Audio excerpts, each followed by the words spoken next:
Why should I invest in real estate? Why should I be taking that risk? Aren't there other better ways of putting my money to work?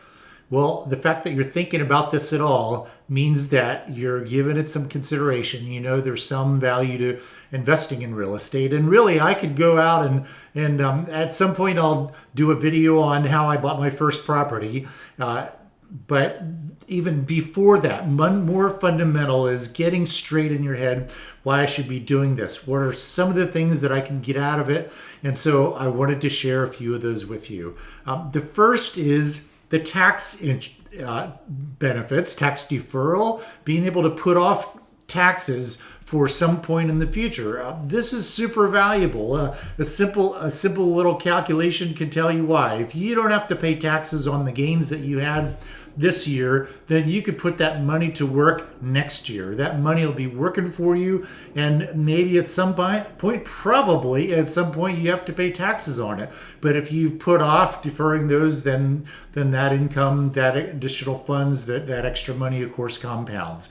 It's simple to do. You just think about, suppose I have $1,000 in gains this year, and I don't have to pay taxes on it. Well, if you're in the 20% tax bracket, for example, then $200 in gains that I'm not paying this year. I've got $200 extra in my pocket, and I'm going to invest it next year. And supposedly, suppose I'm making 20% off of that, and I got $200 extra next year. That's another $40 in my pocket that I got that I wouldn't have gotten if I had just gone ahead and paid those taxes.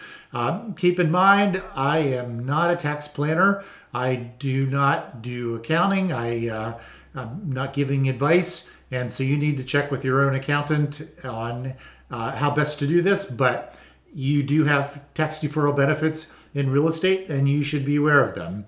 That $1,000 compounds next year. Most gains are not going to be $1,000.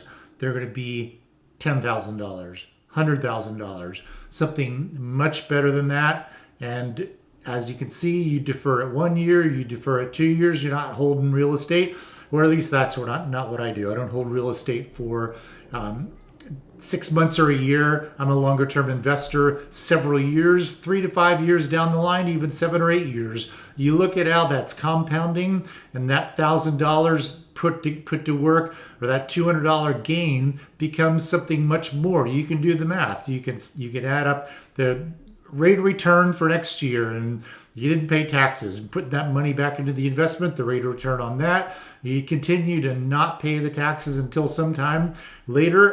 Maybe you do pay the taxes on it, whether you've got a tax deferred exchange like a 1031 or something else, but there's a benefit to that. That money just compounds. That's the first reason.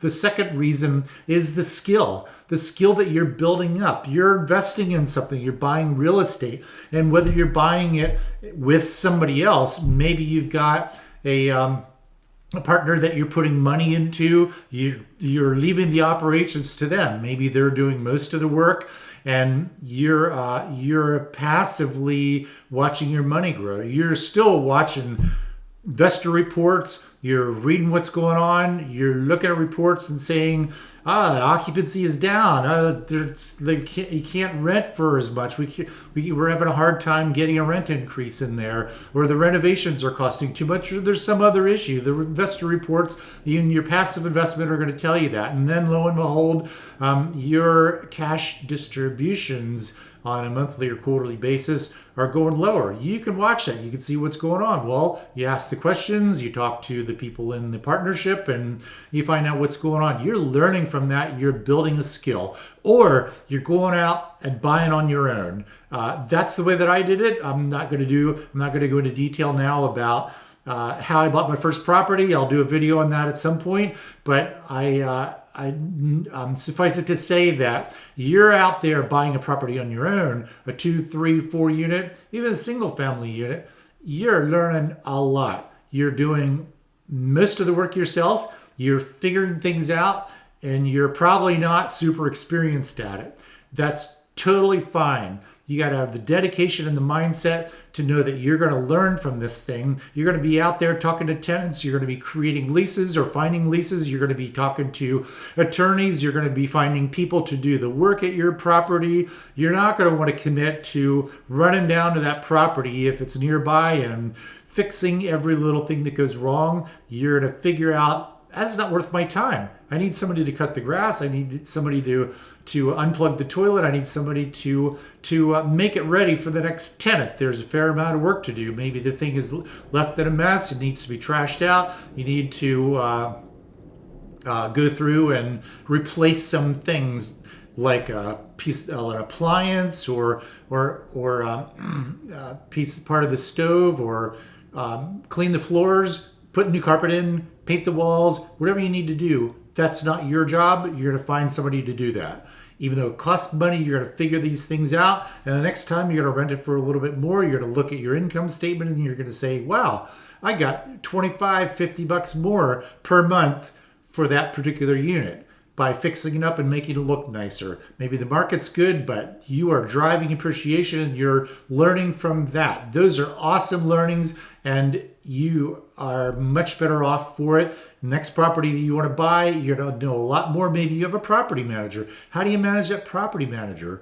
They come and tell you that, oh, don't worry about it, I'll take care of everything. That's never the case. You always have to worry about it. You always have to be talking to them. You can never just tell them to call you if there's a problem. You're learning how to manage your property manager, and that's a valuable skill. The list goes on. You're developing these skills over years. You're in this property, you're much better at the next property that you own. And you know what? If you want to grow into partnering with somebody else, maybe buying a bigger property, maybe even going out and raising money for it, that's the value, the experience that you learn here. Anybody would appreciate and understand that this applies to much bigger properties. The skills that you learn, these are critical and skills that you will definitely reuse. The third thing that you get out of owning your own property is, or why you want to buy into this, is to take advantage of market cycles. Look at cycles, and you can see what's going on now. Today, there's a cycle, and it's clearly not in sellers or owners' favor. It's a buyer's market. There are a lot of properties that are coming to the market that are cheap. They were more expensive a year or two ago, but they're cheap for a lot of reasons. They're not going to go into them now. You know what they are: interest rates, and buyers are not interested, and cap rates have risen, and people are uncertain about the economy, all of that. But that's where we are in the cycle. The cycle always comes back. It always starts to rise, and now will be no different. And you're in a position to take advantage of a rising cycle. Whether it starts this month or next month or 6 months or another year from now, who knows? But it will start. It'll start increasing, and if you're in the market, you can take advantage of it. If you're not, you can't. Unless you are doing something different, you cannot take advantage of this predictable cycle unless you're in the market and you've bought. And then when you do, hold on for the ride, because if you're buying now at the bottom of a cycle, it's a good ride. It really is. It's an opportunity for you to benefit. And a year or two now, you're going to be glad that you did. And the rest of the world is going to be saying, wow, anybody and their brother could have made money if they bought it this time. All you had to do was fog a mirror. That's not the case. You have to be smart and astute and ready to take a risk and look at this market in terms of, it might be a little risky out there, but I'm going to get in because I think now is the right time. And the other thing that I think you need to be looking at are your growth options, making yourself in a better position. Thinking about, what do I want to do after this? Am I going to retire by owning this 3-unit apartment? Probably not. If that's your goal, is to get enough wealth built up and income so that you can step away from your W-2 job someday, you're not going to do that with the 3-unit property. Well, Probably not. Depends on what you need and how great of a 3 unit that is. But in most cases, no, you're not. You're going to want to buy another one. Maybe you're tapped out. You put all your investable money in this 3 unit. That's fine.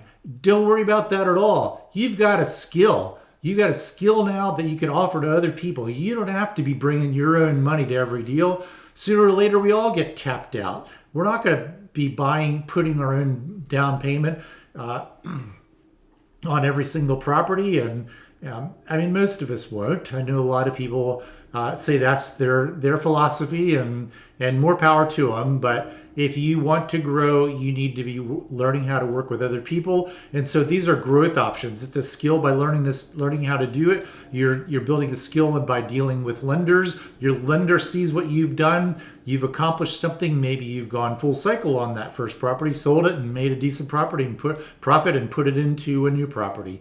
Those are skills that you are growing with. You're taking the opportunity to grow into something bigger and better. You're talking to other people.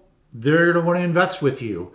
They're seeing the success that you're having, the skill that you've developed, and they will pay attention and they will like what you're doing. There's several different ways of doing that, but there are lots of opportunities in front of you for you to learn how to grow and develop. Those are just a few of them. Hit me up if you want to talk about it a little bit more, learn a few more things, and best of luck.